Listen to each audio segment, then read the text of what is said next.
Tuhan lebih dalam dari yang biasanya. Kami rindu merasakan hadirat Tuhan yang lebih dari biasanya. Bukan sekedar hanya menjadi ibadah rutinitas tiap minggu, tapi kami mau menikmati Tuhan lebih dari biasanya. Ini setiap kami umat-umat Tuhan yang rindu bersama-sama dengan saya, katakan amin. Amin. Selamat siang, selamat pagi Bapak Ibu sekali lagi. Langsung ke poin saja. Jadi tadi lagu tadi itu diciptakan oleh Bapak Pendeta J.E. Wawandatu. Ya, beliau adalah guru sekolah Alkitabnya Bapak Ibu Gembala. Gitu. Dan lagunya saya sangat diberkati dengan lagu tersebut. Bagaimana kita menikmati Tuhan? Karena kadang-kadang kita lupa menikmati hadirat Tuhan, Bapak Ibu. Kita datang beribadah, kita datang kebaktian, kita sibuk dengan urusan kita, tapi kita lupa menikmati hadirat Tuhan. Kita sudah ikut banyak ibadah konsel, setiap kali doa, ibadah hari Minggu, baik di gereja ini maupun di gereja lain. Kita banyak ikut ibadah, tapi pertanyaannya, apakah kita bisa selalu merasakan dan menikmati Tuhan? Bapak Ibu sendiri yang bisa jawab. Setiap kali kita beribadah, apakah kita bisa selalu menikmati Tuhan? Untuk itu saya minta Bapak Ibu yang datang pagi hari ini, saya tahu Bapak Ibu datang dengan masalah, Bapak Ibu masing-masing di rumah mungkin ada masalah, di pekerjaan, banyak pekerjaan mungkin ada masalah. Tapi saya minta dengan hormat Bapak Ibu, pagi hari ini lupakan dulu masalahnya, tinggalkan dulu masalahnya, kita masuk dalam hadirat Tuhan dan kita mau menikmati Tuhan. Yang mau katakan amin. Amin. Baik, kita akan belajar pagi hari ini tentang menikmati Tuhan. Saya usahakan tidak akan lama, dalam rencana saya ini tidak akan lama. Menikmati Tuhan. Dan kita akan belajar dari satu tokoh di dalam Alkitab. Saya lagi suka belajar tentang tokoh ini, yaitu Asaf. Siapa Asaf? Gitu. Nanti kita akan belajar siapakah Asaf, bagaimana sisi kehidupan Asaf, begitu ya. Dan nama inilah yang diambil Bapak Gembala untuk disematkan, ditaruh untuk sebutan para pelayan di tempat ini. Makanya pelayan di tempat ini disebut Bani Asaf, begitu ya. Untuk itu Bapak Gembala taruh nama Asaf untuk sebutan para pelayan. Dan kita akan belajar dari Asaf. Boleh? Kita buka dulu sekali, klik. Ya, kita akan lihat dulu latar belakang Asaf. Siapa itu Asaf? Asaf itu adalah keturunan Lewi, Bapak Ibu. Asaf itu adalah salah satu keturunan dari suku Lewi. Dari 12 suku ada suku Lewi, dan Asaf itu jadi keturunannya Lewi, dan keturunannya ke-14. Begitu. Dan seperti kita tahu Bapak Ibu harus tahu bahwa suku Lewi ini dipilih khusus oleh Tuhan. Ya, suku Lewi ini secara khusus dipilih oleh Tuhan, khusus untuk melayani pujian dan penyembahan, khusus untuk melayani ibadah. Jadi bagaimana bangga ya? Kalau saya bisa dipilih oleh Tuhan secara khusus, John, aku memilih engkau secara khusus untuk engkau melayani. Bangganya minta ampun. Begitu pun untuk suku Lewi, mereka bangga, mereka bisa dipilih oleh Tuhan secara khusus. Dan Asaf seperti itu, dia bangga sekali atas pemilihan Tuhan dalam hidupnya. Begitu ya. Yang kedua, Asaf itu dia ditunjuk menjadi penyanyi utama saat proses pemindahan tabut Allah dari rumah Obed-Edom ke Yerusalem. Tahu ya, kita pernah belajar ini ya. Tabut Allah dipindah dari rumah Obed-Edom, dipindah ke Yerusalem. Lalu sepanjang perjalanan Daud memerintahkan untuk nyanyi pujian penyembahan. Dan Asaf itu dipilih untuk jadi penyanyi utama. Wah, dahsyatnya luar biasa ya. Beberapa para penafsir menafsirkan bahwa dalam waktu kejadian pemindahan tabut Allah dari rumah Obed-Edom ke Yerusalem, Asaf ini masih muda. Kenapa? Karena Asaf masih hidup sampai masanya Salomo. Gitu. Jadi waktu proses pemindahan tabut Allah dari Obed-Edom ke Yerusalem, Asaf ini masih muda. Bayangkan Bapak, dari suku yang terpilih, ya, dipilih Tuhan secara khusus. Lalu proses pemindahan tabut Allah dari Obed-Edom ke Yerusalem, dipilih lagi masih muda jadi penyanyi utama, bukan hanya jadi pendukung, tapi jadi penyanyi utama. Bangga sekali, luar biasa ya. Kebanggaannya luar biasa. Yang berikutnya, dipilih menjadi pemimpin musik dan pujian di tabernakel di kemah Daud. Karena dia sudah menjadi penyanyi utama waktu proses pemindahan tabut Allah, akhirnya di tabernakel dia dipilih untuk menjadi pemimpin musik dan pujian. Luar biasa, bangga sekali. Kalau saya jadi Asaf, saya sangat bangga, gitu ya. Dia juga disebut sebagai nabi, disebut sebagai pelihat. Kalau dalam Alkitab disebut pelihat. Kenapa? Karena dalam Mazmurnya, dalam tulisan-tulisannya, dia juga menyampaikan pesan Tuhan, tapi lewat Mazmur, lewat nyanyian. Dia menyampaikan pesan Tuhan lewat nyanyian, gitu. Dan keturunannya masih melayani Tuhan. Kalau kita baca dalam kitab, keturunannya Asaf terus melayani Tuhan. Ini latar belakang Asaf. Jadi Bapak Ibu bisa bayangkan bagaimana keadaan psikologisnya Asaf, bagaimana bangganya dia sejak masih muda. Ini kurang lebih hampir sama seperti Paulus, Bapak Ibu. Masih muda, paling pintar di antara teman-temannya, ganteng, tampan gitu kan, tinggi, perawakannya bagus. Bangga. Kalau Paulus bangga dengan keyahudiannya, dia pintar, dia cerdas, waktu masih muda sudah jadi pemimpin Yahudi. Asaf pun begitu. Sejak masih muda sudah dipilih jadi pemimpin yang luar biasa. Baik, kita akan belajar. Dan pagi hari ini saya akan bagi jadi dua bagian, Bapak Ibu ya. Bagian yang pertama kita akan lihat di Mazmur 50. Kita akan lihat sisi Asaf yang satu dan sisi Asaf yang lain. Ya, bagian pertama kita akan lihat salah satu sisi Asaf. Mazmur 50. Kita akan belajar seluruh pasal. Kita akan belajar dua pasal ya, Bapak Ibu. Tapi yang pertama dimulai dari Mazmur 50. Kalau Bapak Ibu buka Alkitab, saya nggak tahu ya kalau di Alkitab elektronik ada terbagi atau tidak. Tapi kalau di Alkitab manual, di Alkitab buku, Mazmur 50 ini ditulis menjadi ada tiga poin di situ. Coba Bapak Ibu perhatikan, ayat 1 sampai ayat 6 itu ada Selah, gitu ya. Ayat 7 sampai ayat 15 itu ada Selah lagi. Nanti ayat 16 sampai ayatnya yang ke-23 baru habis, gitu ya. Jadi dalam Mazmur 50 ini saya akan sampaikan 3 poin tentang bagaimana Asaf, begitu ya. Dan Mazmur 50 ini adalah Mazmur pertama Asaf yang dicantumkan di kitab Mazmur. Saya tidak tahu apakah Mazmur 50 ini betul-betul adalah Mazmur pertamanya Asaf yang Asaf tulis atau tidak tahu, tidak dijelaskan. Tapi yang jelas di Alkitab cantumkan adalah ini Mazmur pertamanya Asaf yang dicantumkan di kitab Mazmur. Gitu ya. Ini jadi tulisan pertamanya Asaf yang dicantumkan di Mazmur. Jadi kalau kita baca Mazmur 1 sampai 49 tidak ketemu tulisannya Asaf. Baru di Mazmur 50 kita baru tahu tulisannya Asaf. Begitu ya. Untuk itu coba Bapak Ibu lihat judul perikopnya apa Bapak Ibu? Ibadah yang sejati. Bagian yang pertama ayat 1 sampai ayatnya yang ke-6, saya minta tolong Ibu Gembala yang bacakan. Mazmur 50 ayat 1 sampai 6. Mazmur Asaf. Yang Maha Kuasa Tuhan Allah berfirman dan memanggil bumi, dari terbitnya matahari sampai kepada terbenamnya. Dari Sion, puncak keindahan, Allah tampil bersinar. Allah kita datang dan tidak akan berdiam diri. Di hadapannya api menjilat, sekelilingnya bertiup badai yang dahsyat. Ia berseru kepada langit di atas dan kepada bumi untuk mengadili umatnya. Bawalah kemari orang-orang yang kukasihi, yang mengikat perjanjian dengan aku berdasarkan korban sembelihan. 6. Langit memberitakan keadilannya, sebab Allah sendirilah hakim. Amin. Kalau kita lihat judulnya ibadah yang sejati. Tapi kalau kita lihat bagian yang pertama, poin yang pertama kok kayaknya nggak nyambung dengan ibadah yang sejati ya Bapak Ibu ya. Kok ini bercerita tentang Allah kuasa, Allah memanggil matahari sampai terbenamnya. Di bagian yang pertama ini menggambarkan Allah tampil untuk mengadakan pengadilan. Jadi Asaf memulai tulisannya diawali dengan pernyataan tentang kedaulatan dan kuasa Allah. Allah itu begini, Allah itu begitu, Allah itu begini, Allah itu begitu. Kalau Bapak Ibu perhatikan ya, sambil perhatikan Alkitabnya. Allah itu bla bla bla bla.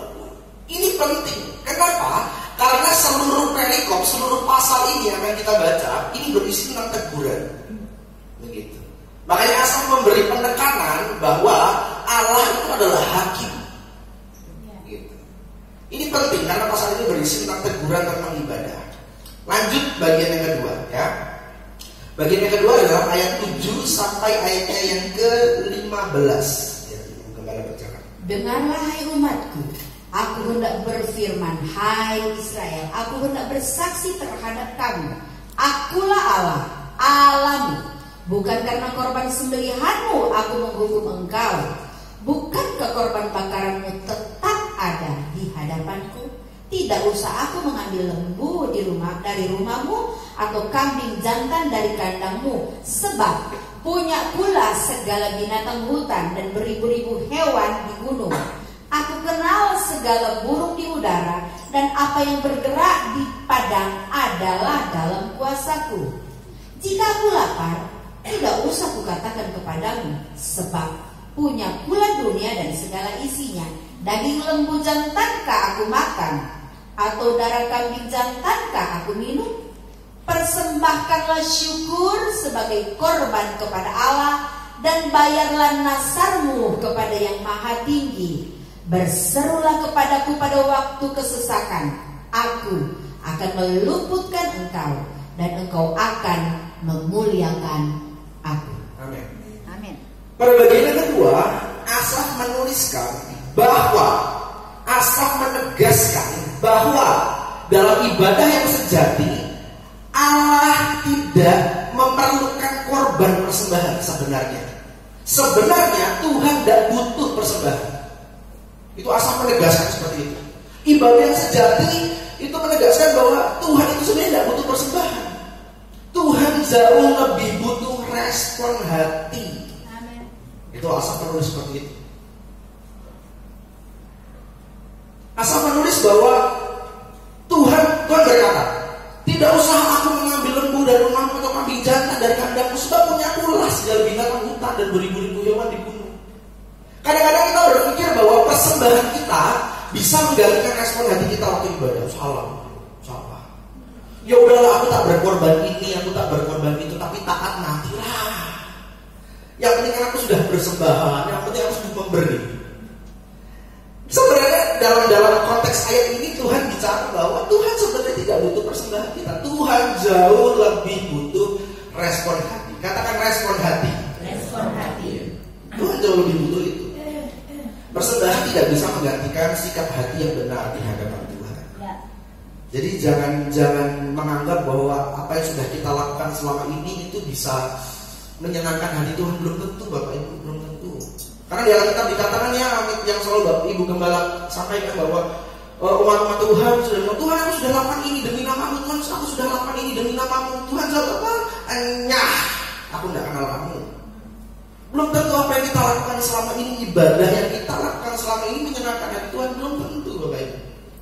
Yang tampak jasmani, yang tampak di luar belum tentu menyenangkan hati Tuhan. Tuhan jauh lebih butuh respon hati. Sekali lagi katakan respon hati. Respon hati.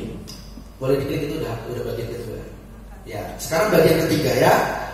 Bagian yang ketiga ayat 16 sampai ayatnya yang terakhir. Tetapi kepada orang fasik Allah berfirman, apakah urusanmu menyelidiki ketetapanku dan menyebut-nyebut perjanjianku dengan mulutmu, padahal engkaulah yang membenci teguran dan mengesampingkan firmanku?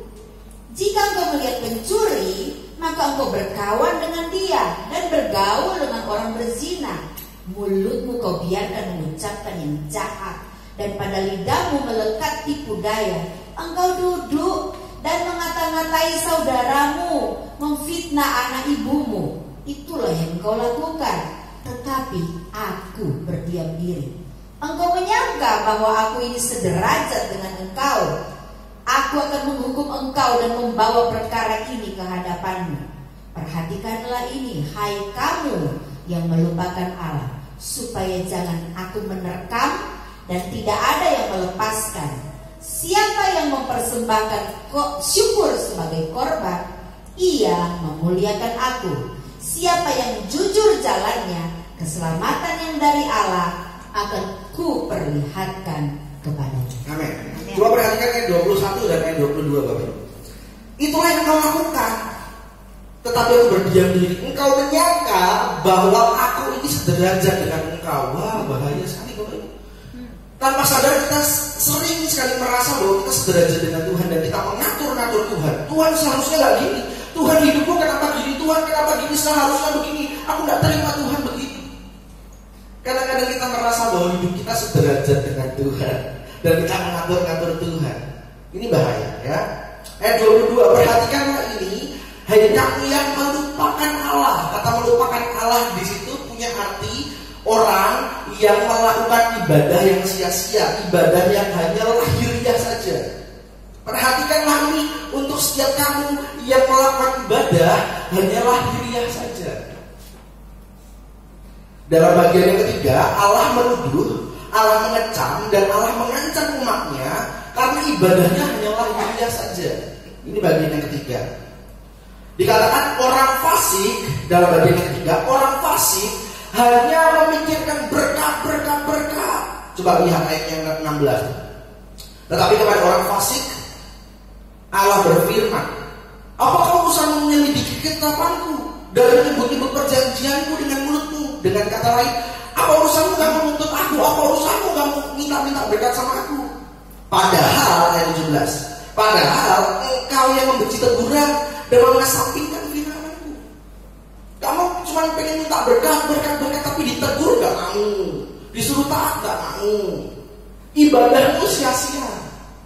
Begitu. Apa urusanmu? Asaf menuliskan seperti itu. Klik sekali lagi. Kesimpulan yang pertama berarti. Ibadah sejati, boleh baca sama-sama. 1, 2, 3. Ibadah sejati tidak mengejar hal lahiriah. Ibadah sejati mengutamakan hal batiniah. Ini yang ditekankan oleh Asaf di tulisan pertama yang dicantumkan di kitab Mazmur ini. Asaf menegur dalam Mazmurnya untuk tidak memikirkan hal-hal yang lahiriah saja. Gitu. Mari coba kita introspeksi diri Bapak Ibu ya. Bapak Ibu dan saya juga terus belajar. Bagaimana ibadah kita bukan hanya sekedar mikir berkatnya Tuhan seperti apa. Tuhan aku butuh, makanya aku datang kepada Tuhan. Coba itu dikesampingkan dulu. Ya. Makanya kita belajar untuk menikmati Tuhan, bukan hanya sekedar menikmati berkatnya Tuhan. Yang mau katakan amin. Biarkan setiap penyembahan kita, setiap ibadah yang kita naikkan itu jadi ibadah yang sejati, dan itu biarlah manis kau dengar Tuhan, manis kau dengar Tuhan. Bukan hanya gimana perasaannya Bapak Ibu kalau Bapak Ibu jadi Tuhan. Ada orang yang datang kepada Bapak Ibu setia, tapi selalu mintanya duit. Jadi gini, kalau orang Indonesia udah datang duduk, lalu pusat-pusat ini duduk, itu tandanya minta duit. Ya, jadi gini. Kalau boleh saya pinjam uang, dikasih. Besoknya, jadi gini Pak, pinjam uang, dikasih. Datang terus, kamu minta duit terus. Bagaimana coba Bapak Ibu? Coba perlakukan Tuhan sama. Jangan hanya kita datang kepada Tuhan kalau kita butuh berkatnya, tapi betul-betul Tuhan, aku pengen ngobrol deh sama Tuhan. Tuhan, aku pengen deh merasakan kedekatan dengan Tuhan dalam setiap ibadahku. Aku mau menikmati Tuhan lebih. Yang mau katakan amin. Ya kita nyanyi pujian itu deh. Saya tergerak nyanyi lagu pujian itu deh. Ya gini gaya ya Bapak Ibu ya. Udah Ibu Kuntara di tempat itu aja Bapak.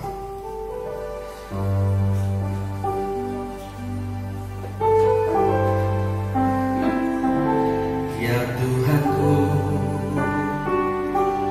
aku hendak bermasmur bagimu selama aku hidup. Ya Allahku,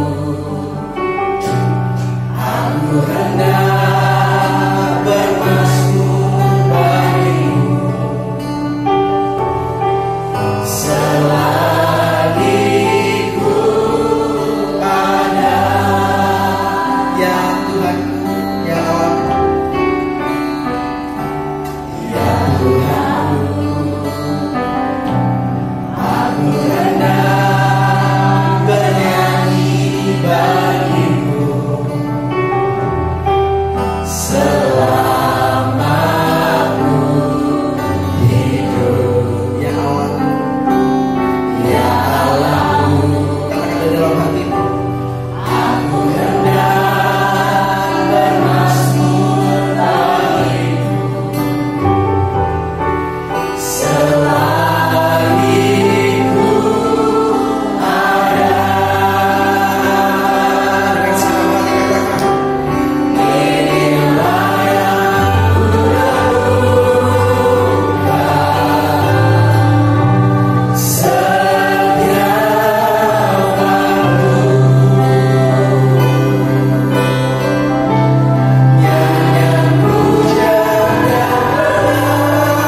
manis di hadapan Tuhan. Yang mau katakan amin. Kalau ibadah, kalau dalam hadirat Tuhan enak ya loh ini ya. Kalau dalam suasana hadirat Tuhan yang gitu, Tuhan tuh kadang-kadang berbicara dengan api, wah, ya, dengan semangat yang was-wasan, rasa kuat. Tapi ada kalanya Tuhan tuh mau bicara. Roh Kudus tuh digambarkan juga seperti air yang tenang. Enaknya kalau dalam hadirat Tuhan seperti itu ya loh. Baik, kita lanjut ya. Itulah bagian pertama. Jadi bagian pertama Asaf memberi penekanan bahwa ibadah sejati tidak mengejar hal yang lahiriah, tapi mengutamakan hal-hal batiniah. Ya, kita akan langsung ke bagian yang kedua. Lihat Bapak Ibu, ini sudah pernah saya ulik sedikit di Asaf. Ya, Mazmur 73. Ya, Mazmur 73. Kita akan juga baca satu pasal ini. Ini saya saja yang baca. Ini adalah bagian yang kedua.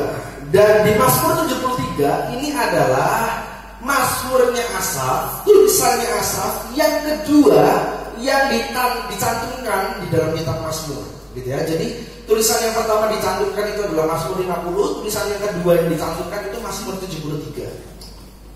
Mazmur 73. Kita akan lihat sisi Asaf yang lain, Bapak Ibu ya. Saya bacakan. Mazmur 73, ya Bapak Ibu sambil menyimak. Mazmur Asaf.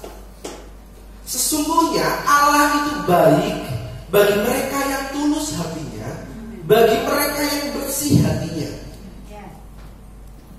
Tetapi aku sedikit lagi maka aku terpeleset, nyaris aku tergelincir. Sebab aku cemburu kepada pembual-pembual kalau aku melihat kemujuran orang-orang fasik. Sebab kesakitan tidak ada pada mereka, sehat dan gemuk tubuh mereka. Mereka tidak mengalami kesusahan manusia, dan mereka tidak kena tulah seperti orang lain. Sebab itu mereka berkalungkan kecopakan dan berpakaian kekerasan. Karena kegemukan kesalahan mereka menyolok hati mereka meluap-luap dengan santaran. Mereka menyindir dan mengata-ngatai dengan jahatnya, lalu merasa dibicarakan mereka dengan tinggi hati. Mereka membuka mulut melawan langit dan lidah mereka membual di bumi. Sebab itu orang-orang berbalik kepada mereka mendapatkan mereka seperti air yang berlimpah-limpah. Dan mereka berkata, bagaimana Allah Tuhan itu? Adakah pengetahuan pada yang Maha Tinggi? Sesungguhnya itulah orang-orang fasik. Mereka menambah harta benda dan senang selamanya. Sia-sia sama sekali aku mempertahankan hati yang bersih dan membasuh tanganku tanda bersalah. Namun sepanjang hari aku kena tulah dan kena hukum setiap pagi. Seandainya aku berkata, aku mau berkata-kata seperti itu, maka sesungguhnya aku telah berkhianat kepada kata anak-anakmu. Tetapi ketika aku bermaksud untuk mengetahuinya, hal itu menjadi kesulitan di mataku sampai aku masuk ke dalam tempat kudus Allah dan memperhatikan kesudahan mereka. Sesungguhnya di tempat-tempat licin kau taruh mereka, kau jatuhkan mereka sehingga hancur. Betapa binasa mereka dan sekejap mata lenyap habis oleh karena kedahsyatan. Seperti mimpi pada waktu terbangun ya Tuhan, pada waktu terjaga, rupa mereka kau pandang hina. Ketika hatiku merasa pahit dan buah pinggangku menusuk-nusuk rasanya, aku dungu dan tidak mengerti, seperti hewan aku di dekatmu, tetapi aku tetap di dekatmu. Engkau memegang tangan kananku, dengan nasihatmu engkau menuntun aku, dan kemudian engkau mengangkat aku ke dalam kemuliaan. Siapa katakan ada padaku di surga selain engkau? Selain engkau tidak ada yang kuingini di bumi. Sekalipun dagingku dan hatiku habis lenyap, gunung batuku dan bagianku tetaplah Allah selama-lamanya. Sebab sesungguhnya siapa yang jauh daripadamu akan binasa. Kau binasakan semua orang yang berzina dengan meninggalkan engkau. Tetapi aku suka dekat pada Allah. Aku menaruh tempat perlindunganku pada Tuhan Allah supaya dapat menceritakan segala pekerjaannya. Sama-sama katakan amin. Mazmur 73 adalah Mazmurnya Asaf yang kedua yang dicantumkan dalam kitab Mazmur, Bapak Ibu ya.